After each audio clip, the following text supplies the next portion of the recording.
शख्स ने साल 2017 में $40,000 में एक पुराना टैंक खरीदा, लेकिन इस शख्स को क्या पता था कि ये टैंक इसकी जिंदगी बदल सकता है। आज हम बात करेंगे अलग अलग जगहों से मिलने वाले सोने के खजानों के बारे में। तो चलिए जानते हैं कि वह खुशनसीब लोग कौन है और उनको ये खजाना कैसे मिला। नंबर 4, स्वीडन के शहर गॉटलैंड में एक फिल्म की शूटिंग हो रही थी। शूटिंग के दौरान गलती से एक बहुत पुराना खजाना मिल गया।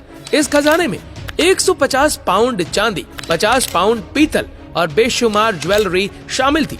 इनमें ज्यादातर खजाना सिक्कों की सूरत में था। ये खजाना एक हट के फर्श के नीचे छुपा हुआ था। जब तहकीकात की गई तो मालूम पड़ा कि ये खजाना 9वीं सेंचुरी का है, यानी यह खजाना आज से करीब 1200 साल पुराना है। और उस वक्त यहाँ वाइकिंग का दौर हुआ करता था और ये वाइकिंग के दौर का इतना बड़ा खजाना था जितना गॉटलैंड के लोग स्वीडिश बादशाह को 5 साल का टैक्स देते थे। जिस जगह से ये खजाना मिला उस जमीन के मालिक को $2,40,000 इनाम के तौर पर दिए गए, जो तकरीबन 1,80,00,000 रुपए बनते हैं। नंबर 3, एक स्कूबा ड्राइवर को फ्लोरिडा के समंदर में एक गोल्ड चेन मिली जिसकी कीमत $700 थी, लेकिन इस चेन के मिलने की वजह से इसने किसी बड़े खजाने की तलाश शुरू कर दी। समंदर के बॉटम पे उसके मेटल डिटेक्टर ने एक जोरदार सिग्नल दिया। जब उसने उस जगह से मिट्टी हटाकर देखा तो वह हैरान रह गया।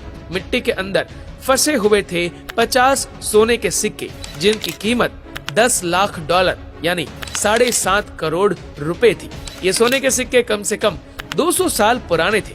लोगों का मानना है कि इस समंदर में तूफान की वजह से कई जहाज डूब चुके हैं। शायद ये सोने के सिक्के भी ऐसे ही किसी जहाज में मौजूद थे जो किसी हादसे का शिकार होकर समंदर के अंदर मिट्टी में धंस गया होगा। नंबर 2, दोस्तों इस शख्स का नाम निक मीड है, जो एक टैंक कलेक्टर है।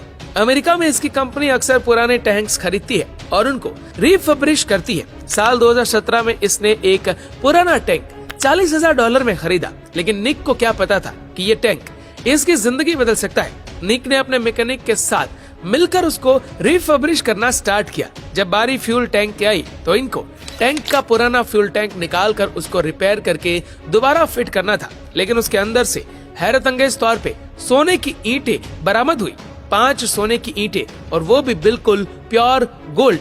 इस सोने की कीमत उस वक्त $12 लाख थी, जो तकरीबन 90 करोड़ रुपए बनते हैं। ये मालूम किया जा रहा है कि ये गोल्ड बार सोल्जर्स को इराक में जंग के दौरान किसी घर से मिली होंगी, जिसको फ्यूल टैंक में सुरक्षित रखने के लिए डाल दिया होगा, लेकिन जिसने डाली होगी वो भी शायद मारा गया होगा। इस वजह से ये राज इस फ्यूल टैंक में ही महफूज रह गया। नंबर 1, ईस्ट इंग्लैंड में रहने वाले एक जमीन के मालिक का हैमर खेतों में कहीं गुम हो गया। उसने अपने दोस्त एरिक लॉव्स को कहा कि वो उसकी जमीन से हैमर ढूंढने में उसकी मदद करी।